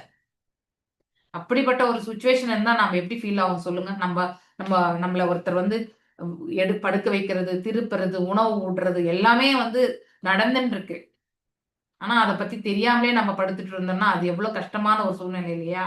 சோ அதை அதெல்லாம் நம்ம கம்பேர் பண்ணும்போது பகவான் இதை வந்து நல்லா கொடுத்துருக்க மத்தபடி அப்படிங்கிற இன்னும் சொல்ல போனா இப்ப நாங்கெல்லாம் பாகவதம் டெய்லி காலையில கேக்குறோம். ஆனா அதிக அளவுல பிரேமா மாதாஜிக்கு தெரிஞ்ச அளவுக்கு எங்களுக்கு தெரியாது. அதான் உண்மை. ம். எவ்வளவு சப்போர்ட்டிவான ஃப்ரெண்ட்ஸ் இருக்காங்க பிரேம மாதாஜி. நீங்க எங்க தேடி கண்டுபிடிச்சாலுமே உங்களுக்கு இத்தனை ஃப்ரெண்ட்ஸ் கிடைக்க மாட்டாங்க இல்லையா? சோ அதெல்லாம் நீங்க எல்லாமே வந்து எதெல்லாம் உங்களுக்கு நல்ல ஃபேவரபிளா இருக்கோ அதை நினைக்க ஆரம்பிங்க. ஆட்டோமேட்டிக்லி உங்க வாழ்க்கையில பாருங்க எல்லாமே திருப்பமா அமையும். எது வேதனையா நடந்த நிகழ்ச்சிகளை மட்டும் நினைக்காதீங்க. இது அவங்களுக்கு மாத்திரம் கிடையாது, எல்லாருக்குமே. எப்பொழுதுமே இந்த மாதிரி ஒரு உணர்வு வந்து நான் இங்க இஸ்கான் வந்த பிறகுதான் இதை கத்துக்கிட்டேனே. முன்னாடி எல்லாம் சின்ன சின்ன விஷயங்களே நிறைய ஆசை போட்டுட்டு இருப்பேன் நான். Before coming to Krishna consciousness Bhagavad Gita படிச்சு, பாகவதம் படிச்சு, சோ இதெல்லாம் இவ்வளவுதான் வாழ்க்கையில. அதனால வந்து நடந்த நிகழ்வுகளை வந்து நாம மறந்துடணும் அப்படிங்கிற அந்த உணர்வை வந்து எடுத்துட்டு வந்தாச்சு. இப்பயும் நடந்து கொண்டிருக்கிறதுல வந்து எது நல்லதோ அது மட்டும் மனசுல பதிய வச்சுக்கலாம். எது நன்மையற்றதோ அப்படின்னா நம்மள மனசு பாதிக்கக்கூடிய விஷயங்களா இருந்தா அதை வந்து மறந்து போயிடலாம் அப்படிங்கிற ஒரு நிலைக்கு வந்துடும். சோ அது மாதிரி நீங்க எல்லாரும் கூட வந்திருப்பீங்க எனக்கு தெரியும். ஏன்னா எல்லாரும் நம்ம எல்லாரும் ஒன்னாதான் செயல் பண்ணிட்டு இருக்கோம் இல்லையா? ஆனா இத்தனை பக்குவத்துமே இந்த இதுல வருது இல்லையா? சோ பிரேம மாதாஜி மனசுக்குள்ள இருக்கக்கூடிய அந்த வருத்தத்தை வந்து தூக்கி குப்பை தொட்டியில போட்டுருணும். ஓகே. சோ அந்த அந்த வருத்தமே இருந்துன்றா ஸ்டில் நாம வந்து அந்த பாடிலி பிளாட்ஃபார்ம்ல தான் உட்காந்துருப்போன்ற மாதிரி ஆயிடும். நீங்க இவ்வளவு ஞானமா இருக்கீங்க, யூ ஆர் வெரி நாலேஜபிள், நல்லா புரிஞ்சுப்பீங்க, நல்லா பாடுறீங்க, இத்தனை பாசிட்டிவ் திங்ஸ் உங்களுக்கு கடவுள் கொடுத்துருக்காரு இல்லையா? சோ அப்படி இருக்கும் பொழுது வந்து அதையெல்லாம் எண்ணி நீங்க வந்து இன்னும் நிறைய பக்தி பண்ணணும் பகவானுக்கு, நிறைய நான் படிக்கிறேன் அப்படின்னு சொல்லிட்டு நீங்க வந்து உட்காந்து நீங்க கண்டினியூஸா வாசிச்சுட்டே வாங்க. நீங்க பாகவதம் 2 ஹவர் 1 ஹவர் உடம்பு எவ்வளவு முடியுதோ அவ்வளவு. அதுக்காக மாதாஜி சொன்னாங்க சொல்லிட்டு ஹோல் டே உட்காந்து புக் படிச்சிடாதீங்க. ஓகே. சோ உங்களுக்கு என்ன அளவுக்கு முடியறதோ அதுல எந்த டார்கெட்டுமே கிடையாது. படிச்சு ஓகே அதுல என்ன சொல்லியிருக்கா அப்படின்னு ஒரு ஒரு ஃப்ரீ மைண்டோட படிங்க. ஃப்ளோ கரெக்டா வரும். ஐயோ இது படிச்சே ஆகணுமேன்னு அந்த ப்ரெஷரோட படிக்காது. ஓகே. அந்த அப்ளை பண்ற இடம் தான் நீங்க கொஞ்சம் மாத்தி அமைச்சுக்கணும். அதை பண்ணீங்கனாலே உங்ககிட்ட இருக்கக்கூடிய அந்த சின்ன சின்ன ப்ராப்ளம் இருந்தா கூட போயிடும். ஓகே. எல்லாருக்குமே ப்ராப்ளம் உண்டு இல்லையா? உங்களுக்கு வெளியில தெரிஞ்சிருக்கு, எங்களுக்கெல்லாம் வெளியில தெரியல, அவ்வளவுதான் வித்தியாசம். இல்லைங்களா? நிறைய பேருக்கு இருக்கும் ப்ராப்ளம்ஸ். அதனால வந்து டோன்ட் வரி. ஆனா நீங்க இந்த அளவுக்கு சீக்கிரமா ரிக்கவர் ஆகி வந்து கிளாஸ்ல படிக்கிறீங்கனாலே அதுவே மிராக்கல் தான் நான் சொல்லுவேன் நான். Okay. So it is not easy. உடல் அதுவும் ஏஜ் ஆன பிறகு உடல்ல இருக்கக்கூடிய உறுப்பு, உள்ளுக்குள்ள இருக்க உறுப்பு வந்து சரியா அடுத்த செயல்படுமான்றதே. வாரம் போறேன் மாதாஜி டாக்டர்கிட்ட. நல்லபடியா போயிட்டு வாங்க. நீங்க இத பாசிட்டிவா நினைக்க ஆரம்பிங்க. ம், எதெல்லாம் சரி. வாழ்க்கையில வந்து எல்லாருக்குமே வாழ்க்கையில கடினமான சூழலும் இருக்கு, நல்ல சூழலுமே இருக்கு. வெறுமனே நல்ல சூழல். இப்போ நீங்க உங்களுடைய பேரனுக்கு திருமணம் பண்ணீங்க இல்லையா? அவருடைய வைஃப் வந்திருக்காங்க. அப்புறம் உங்களுடைய மகள், மருமகன் இதெல்லாம் நீங்க அதெல்லாம் பார்க்கும் பொழுது எவ்வளவு ஆனந்தமா இருக்கீங்க. இந்த ம், சூழ்நிலையை வந்து திங்க் பண்ண பாருங்க நீங்க. அப்போ உங்களுக்கு உங்க மனசு ரொம்ப ஃப்ரீ ஆயிடும். இதெல்லாம் கொடுத்தது பகவான் தான் இல்லையா? சோ அப்படி இருக்கும் பொழுது வந்து நம்ம அதை மட்டுமே எண்ணிக்கொண்டு போகக்கூடிய அந்த மனசை எடுத்துட்டு போங்க. அப்புறமா நீங்க ஓகே இதெல்லாம் வாழ்க்கை இவ்வளவுதான் அப்படிங்கறத வந்து புரிஞ்சுக்கக்கூடிய இன்னொரு மனப்பக்குவம் அப்புறமா வரும். ஓகேங்களா? எப்ப எது வரைக்குமே இந்த வலி வலின்றக்கூடிய அந்த எண்ண ஓட்டம் இருக்கோ அது வரைக்குமே வந்து நாம உடல் தளத்துலதான் செயல்படுறோம்னு அர்த்தம். ஆத்ம தளத்துக்கு நம்ம இவ்வளவு தெரிஞ்ச பிறகு, ஆத்ம தளத்தை பத்தி இவ்வளவு படிச்ச பிறகு நம்ம இன்னும் வந்து ஆத்மாவை வந்து அதிசயமாக பார்க்க கூடாது நம்ம இல்லையா? ம், ம். அந்த ஒரு நிலைக்கு போகணும். ஆத்ம நிலையில இருந்து இந்த ஆத்மா எப்பவுமே நித்தியமா இருக்கிறது. எப்பவுமே ராதகா மாதா சொல்லுவாங்க நம்ம எல்லாரும் கோலோகத்துல சந்திக்கலான்ட்டு சொல்லுவாங்க இல்லையா? கண்டிப்பா சொல்லுவாங்க இல்லையா? நிறைய வாட்டி சொல்லியிருக்காங்க. Will be there, will meet there அப்படின்னுவாங்க இல்லையா? சோ அந்த மாதிரி கண்டிப்பா சொல்லக்கூடிய வார்த்தைகள் வந்து கண்டிப்பா நிகழும். ஏன்னா நம்முடைய எண்ண ஓட்டங்கள் அந்த நிலைக்கு எடுத்துட்டு போகும். நம்ம எவ்வளவு பாசிட்டிவா நினைக்கிறோமோ அவ்வளவுமே வந்து கண்டிப்பா நடக்கும். அதனால you should think in the positive things. So yes உடல் உபாதைகள் எல்லாருக்கும் இருக்கு. அதனால வந்து அதுக்கான ட்ரீட்மெண்ட் நடந்துட்டு இருக்கு. அது ஒரு பக்கம் போயிட்டே இருக்கட்டும். அதை கண்டுக்காம நம்ம வந்து நம்ம மைண்டை வந்து ஃப்ரெஷ்ஷா வச்சுக்கக்கூடிய அந்த செயல்கள்ல நாம ஈடுபடணும். ஓகேங்களா? நம்ம குரு மகாராஜே எவ்வளவு கஷ்டப்படுறாங்க உடல்ல. ஆமா. நம்ம குரு மகாராஜ் பாத்தீங்க இல்லையா? அவருக்கு வந்து ஸ்கின் கேன்சர், அப்ப அவருக்கு வந்து லிவர் டிரான்ஸ்பிளான்டேஷனும் நடந்திருக்கு, கிட்னி டிரான்ஸ்பிளான்டேஷனும் நடந்திருக்குன்னு சொல்றாங்க. ஓகே. சோ இத்தனை பெரிய ஆபரேஷன்ஸ் எல்லாம் நடந்து அவர் இன்னமும் வந்து பிரவச்சனம் கொடுத்துட்டு இருக்காரு. அப்போ அவர் எப்படிப்பட்ட ஆத்ம தளத்துல உட்கார்ந்துருக்கணுன்றத நம்ம பார்க்கணும். பரமாம்ச நிலையில இருக்காரா இல்ல பரிவாரகாச்சாரிய நிலையில இருக்காரா அப்படிங்கறது வந்து அவருடைய குருவான சில பிரபுபாதருக்கும் கிருஷ்ணருக்கு மட்டும்தான் தெரியும், நமக்கு தெரியாது இல்லையா? So we should compare. அடுத்தவங்களுடைய அதிகமான பாதிப்பு இருக்கக்கூடிய விஷயங்கள் நம்ம திங்க் பண்ணும்போது நமது ஒண்ணுமே கிடையாது அப்படிங்கிற ஒரு மனசு நமக்கு வரும் இல்லையா? ஸோ சஃபரிங்ஸ் வந்து நிறைய சஃபரிங்ஸ் வந்து ஸ்ட்ராங்கான பக்தர்களுக்கே கிடைக்க பெறுகிறது. ஸ்ரீல பிரபுபாதரே அதற்கான விதிவிலக்கு கிடையாது இல்லையா? ஸோ அவர் எத்தனை வாட்டி பிசினஸ் ஸ்டார்ட் பண்ணி லாஸ் ஆகி கடைசியில சன்னியாசத்தை வாங்கக்கூடிய அவருடைய குரு வந்து கனவுல வந்து சொன்னார், நீ சன்னியாசம் வேடு சன்னியாசம் வேடுன்ட்டு. ஆனால் எடுக்கவே இல்லை அவர். கடைசியில பிசினஸ் ஃபுல்லா முடக்கமான பிறகுதான் அவர் வந்து இதுதான் என்னுடைய குருவுடைய கட்டளை அப்படின்னு அவர் ஏத்துண்டார் இல்லையா? ஸோ அதை நாம தெரிஞ்சுக்கணும். ஸோ நம்ம எதுவுமே பிளான் பண்ண முடியாது மாத்தாச்சிங்க. Everything is disposed by the lord. நம்ம என்ன பிளான் பண்ணாலும் அது பிளான் பண்ணபடி நடக்கவே நடக்காது. இதை நான் வாழ்க்கையில நிறைய வாட்டி அசை போட்டிருக்கேன். ஆனா அதனுடைய மீனிங்கே தெரியாம அசை போட்டிருக்கேன். சிறு பிராயத்திலேருந்தே நான் பார்த்திருக்கேன். நான் நினைச்சது எதுவுமே நடந்ததே கிடையாது. எல்லாம் அதற்கான எதிர்மறை தான். ஆனா அப்பெல்லாம் எனக்கு காரணமே தெரியாது. ஆனா இப்ப தெரியறது. நம்முடைய கர்ம பலன் படி என்ன நடக்கணுமோ அதுதான் நடக்கும். ஆல்ரெடி பண்ண கர்மம் இப்ப நல்லது பண்ணா கூட முந்தைய ஜென்மத்தினுடைய கர்ம பலன் நாம் அனுபவிச்சுதானே ஆகணும். முடியாதுல்ல அப்படின்னு சொல்லிட்டு அதை நினைச்சு நான் தேத்திப்பேன். ஆனால் இப்பெல்லாம் அதை பத்தி வருத்தப்படுறதை விட்டுட்டேன் நான். This is a part of life. நம்ம பாஸ் பண்ணி போகணும், அவ்வளவுதான். ஏன்னா இவ்வளோ படிக்கிறோம், இவ்வளோ எடுத்து சொல்றாங்க, மண்டையில ஏத்துக்கணும் இல்லையா? நம்ம சொன்ன அந்த சொல்லிக் கொடுக்கக்கூடிய அந்த இதுமே பிரபுபாதருடைய எழுத்துக்கள் நமக்கு நிறைய படிப்பினைகள் இல்லையா? அதெல்லாம் கேட்டு கேட்டு படிச்சு படிச்சு நம்மள நாம பக்குவப்படுத்திக்கணும். ரொம்ப முக்கியம் அதுதான். That is the application of knowledge. நம்மள எல்லாரும் பக்குவப்படுத்துறதுக்கு தான் இவ்வளவுமே எழுதுறது.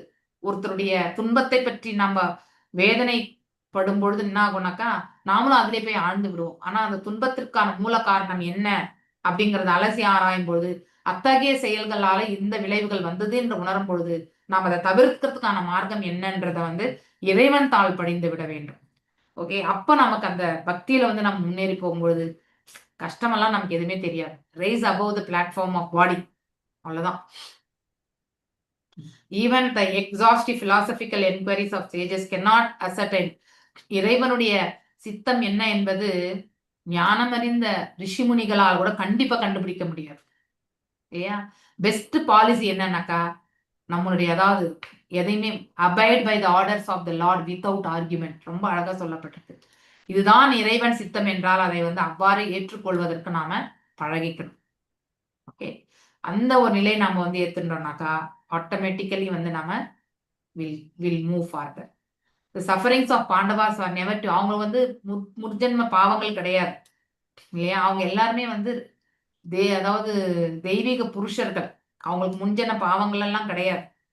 ஆனாலும் இது எல்லாமே இறைவனுடைய அவருடைய கட்டளை, அவருடைய ஆட்சி இல்லையா? அவரால் என்ன கட்டளைகள் இடப்படுகிறதோ அது அவ்வாறு ஏற்றுக்கொள்ள வேண்டிய கட்டம்.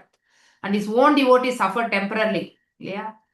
அந்த தர்மத்தையுமே பரிபாலிக்கிறதுக்கு அவங்க நிறையவே வந்து கஷ்டப்பட்டாங்க. சோ பீஷ்மரும் இதை கொண்டு இந்த போர் முனையில இவங்க வெற்றி பெற்றதை கண்டு அவருமே ஆனந்தம் கொண்டார். யுதிஷ்டன் வந்து அரசனானது பற்றி அவருக்கு வந்து அவர் ரொம்ப யுதிஷ்டன் அரசனாகிற வரைக்குமே தான் உயிரை விடமாட்டேன்னு சொன்னவர் அவர் இல்லையா? அதையுமே கொண்டு அவர் ஆனந்தம் கொள்கிறார். சோ பீஷ்மர் வந்து வெல்றது அவ்வளவு சுலபமே கிடையாது. ஆனாலும் அவர் எதிர்த்தரப்பிலிருந்து எதற்கு போர் புரிந்தார் என்றால் பகவானுடைய அத்திட்டம் இல்லையா? அவருடைய திட்டத்தினால் வந்து அவ்வாறே அவர் செயல் புரிந்தார். மேலும் எவ்வளவு பெரிய போர் வீரனா இருந்தாலும் இறைவனுடைய திட்டத்துக்கு முன்னால் அவர்கள் ஒன்றும் செய்ய முடியாது அப்படிங்கறது எடுத்து காட்டுறதுக்காகவே வந்து அவருடைய மரணமும் வந்து இந்த இடத்துல சொல்லப்பட்டது. சோ எதுவுமே வந்து as per the will of the lord. So wanted to show the fighter like Bhishma cannot win on the wrong side. தவறான ஒரு பகுதியில இருந்து கொண்டு நாம் தர்மத்தை பரிபாலிக்க முடியாது. தவறான ஒரு தரப்புல இருந்து கொண்டு நாம் தர்மத்தை பரிபாலிக்கணும்னு நினைச்சோம்னாக்கா அதுவுமே வந்து நடக்காது. சோ என்னதான் தர்மம் அறிந்தவர்கள் அதர்மவாதிகளோடு இருந்தா அதர்மவாதி வெற்றி கொண்டால் அங்கே அதர்மம் தான் வந்து தர்மம் தழைத்தோங்காது இல்லையா? உல்டாவா நம்ம பார்க்கும் பொழுது இந்த அதர்மிகளை வதைக்கிறது எவ்வளவு பெரிய போர் வீரனா இருந்தாலும் அவனை வதைக்கக்கூடிய ஒரு ஆற்றலை வந்து இறைவனுடைய கருணையால கிடைக்க பெறுகிறது. சோ பலத்துல சிறியவரா இருந்தாலும் அங்கே தர்மம் என்பது இருந்தால் அதுதான் வெற்றி கொள்ளும் என்பதுமே பகவான் அதை வந்து இந்த இடத்துல நமக்கு எடுத்துரைக்கிறார். ஓகே, தஸ்மாத் இதம் தெய்வ தந்திரம் வயா வாஷ்யா பரதர்ஷவா தஷ்யானு விஹிதோ அனந்தாக நாதா பாஹி பிரஜா பிரபு. எஸ், யாராவது வாசிங்க. மாதாஜி, நான் வாசிக்கிறேன் மாதாஜி. வாசிங்க வாசிங்க. மொழிபெயர்ப்பு. ஆகவே பரத வம்சத்தில் சிறந்தவனே யுதிஷ்டிரர், இவை அனைத்தும் பகவானின் திட்டப்படியே நடந்துள்ளன என்று நான் நினைக்கிறேன். நினைத்தற்கரிய பகவானின் திட்டத்தை ஏற்று அதை நீ பின்பற்ற வேண்டும். அரசே, இப்பொழுது நிர்வாக தலைவனாக தேர்ந்தெடுக்கப்பட்டுள்ள நீ அநாதைகளாக கைவிடப்பட்ட பிரஜைகளை கவனித்துக் கொள்ள வேண்டும். பொருளுரை. ஒரு பெண் தன் மகளுக்கு போதிப்பதன் வாயிலாக மருமகளுக்கும் போதிக்கிறாள் என்பது பிரபலமான பழமொழியாகும். அதை போலவே பக்தருக்கு போதிப்பதன் வாயிலாக பகவான் உலகுக்கு பாதிக்கிறார். பக்தருக்கு பகவானிடமிருந்து கற்றறிய வேண்டியது ஒன்றுமில்லை. ஏனெனில் உண்மையுள்ள பக்தனுக்கு பகவான் உள்ளிருந்தே போதிக்கிறார். ஆகவே பகவத்கீதையை போதித்ததை போல் எப்பொழுதெல்லாம் ஒரு பக்தருக்கு போதிக்கப்படுவதாக காட்டப்பட்டாலும் அது குறைந்த அறிவுள்ளவர்களுக்கு போதிப்பதற்காகவே ஆகும். எனவே பகவானால் அளிக்கப்படும் துன்பங்களை ஒரு வரமாகவே வருத்தமில்லாமல் ஏற்றுக்கொள்வது ஒரு பக்தரின் கடமையாகும். நிர்வாக கடமைகளை பாண்டவர்கள் தயக்கமின்றி ஏற்றுக்கொள்ள வேண்டும் என்று பீஷ்மதேவர் அவர்களுக்கு அறிவுரை கூறினார். குருட்சேத்திர போரினால் பாதுகாப்பின்றி தவித்து கொண்டிருந்த பிரஜைகள் யுதிஷ்ட மகாராஜன் ஆட்சியை ஏற்பதற்காக காத்திருந்தனர். பெரும் துன்பங்களை தூய பக்தர் ஒருவர் பகவானின் கருணையாகவே ஏற்றுக்கொள்கிறார். பகவான் பூரணமானவர் என்பதால் இரண்டுக்கும் இடையில் பௌதீக வேறுபாடில்லை. ஹரே கிருஷ்ணா மாதாஜி. தேங்க்யூ மாதாஜி. தேங்க்யூ மாதாஜி. மணிமேலை மாதாஜி, நாளைக்கு காலையில ஏகாதசி ரிசைட்டேஷன் அட்மின்ஸ் பபிதா மாதாஜி ஒரு லிஸ்ட் கொடுத்துருக்காங்க. ஆமா மாதாஜி, கொடுத்துருக்காங்க, பார்த்தேன் மாதாஜி. ஆனா அதுல வந்து நீங்க சிலது மாத்த வேண்டி இருக்குமோ எனக்கு தெரியல, பாருங்க. உங்க பேரு கோஹோஸ்ட் கொடுக்குறேன், நீங்க ஜாயின் பண்றீங்க இல்லைங்களா? ஓகே மாதாஜி. ஓகே. ஏன்னா ஒருத்தர் யார் யாரு பண்ணுவாங்கன்றது நீங்க நைட் நீங்க கால் பண்ணி எல்லாமே கிளியர் பண்ணி வச்சுக்கிட்டு சொல்லியாச்சு மாதாஜி எல்லாத்துக்கும். பி விஜயகுமாரி மாதாஜி தான் போன் எடுக்கலன்னு பவிதா மாதாஜி சொன்னாங்க. அவங்களுக்கு மட்டும் சொல்லணும் மாதாஜி. நான் எடுத்தேன் மாதாஜி, பாத்துட்டேன் மாதாஜி. நானும் நீங்க ரெடி ஆயிட்டீங்க மாதாஜி. மாதாஜி மத்தவங்களுக்கு எல்லாம் கால் பண்ணி சொல்லிட்டாங்க மாதாஜி. Fine fine, no problem. உங்க பேர் தான் கொடுத்துருக்கேன் மாதாஜி, நீங்க கொஞ்சம் பாத்துக்கோங்க. ஓகே மாதாஜி. அந்த இது பத்மராஜ நம்ம மாதாஜி என்னன்னா நம்ம வந்து 3rd சாப்டர் 6th சாப்டர் படிக்கிற வரைக்கும் கூட நீங்க இருந்தா போறோம், அதுக்கப்புறம் இருக்க வேண்டியது இல்ல. அப்புறம் நீங்க சும்மா கேட்டுக்கனா கூட போறோம், சரிங்களா? அந்த ஏகாதசி ரெஜிஸ்ட்ரேஷன் பத்மராஜ மாதாஜி பாத்துக்கிறாங்க மாதாஜி. அவங்க பாத்துக்கிட்டோம். அவங்க பாக்குறாங்க. No problem. ஹரே கிருஷ்ணா. யாரும் உங்க பேர் தான் போகணும்னு நினைச்சேன், அவங்க கிட்ட கன்ஃபார்ம் பண்ணதுனால கொடுக்கல, இப்பதான் கொடுத்தேன். சோ இப்போ யுதிஷ்டரை பார்த்து பீஷ்ம தேவர் சொல்றார். சோ இந்த பகவானுடைய அவர் என்ன செயல்படுத்தணும், அவருடைய பிளான் என்ன இல்லையா, அவர் திட்டம் என்னவோ அதுதான் நடக்கும். ஸோ அக்செப்டிங் த இன்கன்சீவபிள் பிளான் அப்படின்னா நம்மளால வந்து கற்பனையாலுமே வந்து அவருடைய திட்டம் என்னன்னு நம்மளால கண்டுபிடிக்க முடியாது. அதனால நீ வந்து அவருடைய திட்டம் என்னவோ அதை வந்து ஏற்றுக்கொள்றது மட்டும், அதை வந்து பின்பற்றுறதுக்கு நீ வந்து தயாராயிருன்னு சொல்றாரு. இப்ப நீ வந்து அரசனாக நியமிக்கப்பட்டிருக்க இல்லையா, அதனால உன்னுடைய பிரஜைகளை வந்து நீ வந்து காப்பாற்றணும்.